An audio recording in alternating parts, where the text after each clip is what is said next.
ಈ ರಹಸ್ಯಕ್ಕೆ ಕಾರಣಕರ್ತನಾಗಿರ್ತಕ್ಕಂತಹ ಶ್ರೀಮನ್ನಾರಾಯಣನ ಪಾದ ಕಮಲಗಳಿಗೆ ಕೋಟಿ ಕೋಟಿ ನಮನಗಳನ್ನು ಅರ್ಪಣೆಯನ್ನು ಮಾಡಿ, ನಾವು ಯಾರ ಅಧೀನದಲ್ಲಿ ಸಿಕ್ಕಾಕ್ಕೊಂಡಿದ್ದೀವಿ, ನಮ್ಮನ್ನು ಆಳುತ್ತಿರುವವರು ಯಾರಪ್ಪ, ಯಾರು ಆಳ್ತಾ ಇರ್ಬೋದು ನಮ್ಮನ್ನು? ನಾವು ಅಂದ್ಕೊಂಡಿದ್ದು ದೇವರಿರಬಹುದೇನೋ ಅಂತ ಅನ್ಕೋಬೋದು ಅಲ್ಲಮ್ಮ.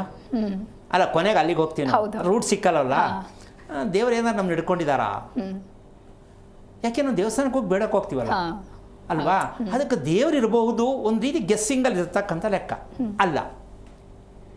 ಯಾಕೆ ಅಂದರೆ ನಮಗೆ ಈಗ ಹೇಳಿದ್ರೆ ತುಂಬ ಆಶ್ಚರ್ಯ ಆಗತ್ತೆ, ಸ್ವಲ್ಪ ನಗುನೂ ಬರುತ್ತೆ. ಇದೇನಿದು ನಂಬಬೇಕಾ ಅಂತ ಮತ್ತು ವಿಚಾರ ಕೂಡ ಬರುತ್ತೆ. ಏನದು ಅಂದರೆ ರಾತ್ರಿ ಮಲಗ್ತಕ್ಕಂಥ ತಲೆದಿಂಬು. ರಾತ್ರಿ ನಾವು ಮಲಗ್ತೀವಲ್ಲ, ಆ ತಲೆದಿಂಬಲ್ಲಿ ಮನುಷ್ಯನ ಹಣೆ ಬರ, ಫ್ಯೂಚರು, ನೆಮ್ಮದಿ, ಆರೋಗ್ಯ, ಅಭಿವೃದ್ಧಿ ಎಲ್ಲವೂ ಇದೆ. ಯಾವುದರಲ್ಲಿ? ತಲೆದಿಂಬಿನಲ್ಲಿ. ಏನಪ್ಪ ಇದು ಕತೆ? ಎಲ್ಲಿಂದ ಎಲ್ಲಿಗಿದು ಸ್ಟೋರಿ? ತಲೆದಿಂಬಿಗೂ ನಮ್ಮ ಲೈಫ್ಗೂ ಏನು ಸಂಬಂಧ? ಅದೇ ರೀ ಇವತ್ತಿನ ವಿಚಾರ. ನಮ್ಮ ಭವಿಷ್ಯವನ್ನು, ನಮ್ಮ ಅಭ್ಯಾಸದಿಂದನೇ ಭವಿಷ್ಯ, ಹೌದಲ್ಲ? ಅಭ್ಯಾಸದಿಂದಲೇ ಭವಿಷ್ಯ. ಇವೆರಡನ್ನ ಗೊತ್ತಿಲ್ಲದಾಗ ನಮಗೆ ಒಂದು ಕಾಡುತ್ತೆ ಯೋಚನೆ. ಇದೇ ನಮ್ಮ ಬಂಧನ.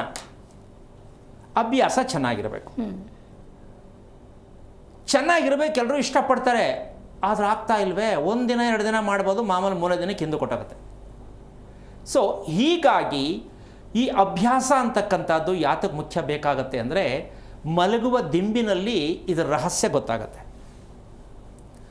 ಆ ದಿಂಬಿನಿಂದ ಹೇಗೆ ಗೊತ್ತಾಗತ್ತೆ ಅಂತಕ್ಕಂಥದ್ದು ಅದಕ್ಕೊಂದು ಸಣ್ಣ ಉದಾಹರಣೆ ಹೇಳ್ತೀನಿ.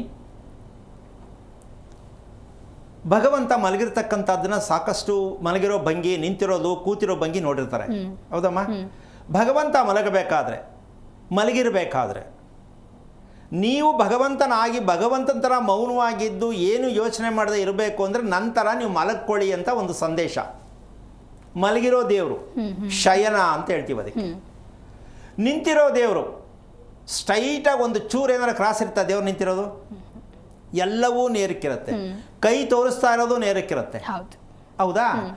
ನೀವು ನೇರವಾಗಿ ನಿಂತ್ಕೊಳ್ಳೋದು ಕಲ್ತ್ಕೊಳ್ಳಿ, ನಂತರ ನೀವು ಆಗ್ತೀರಾ ಅಂತ ಒಂದು ಸಂದೇಶ.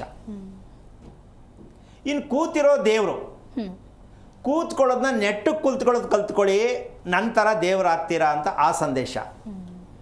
ದೇವಸ್ಥಾನಕ್ಕೆ ಹೋದರೆ ದೇವ್ರು ನಿಂತಿರೋದು, ಮಲಗಿರೋದು, ಕೂತಿರೋದ್ರಿಂದ ನಮಗೆ ಮಾಹಿತಿ ಸಿಕ್ಕತ್ತೆ ಅಂತ ಗೊತ್ತಿದೆ ಅಂತ ಬೋರ್ಡ್ ಹಾಕಿದೆ ಏನಾದ್ರು ಇದೆಯಮ್ಮ?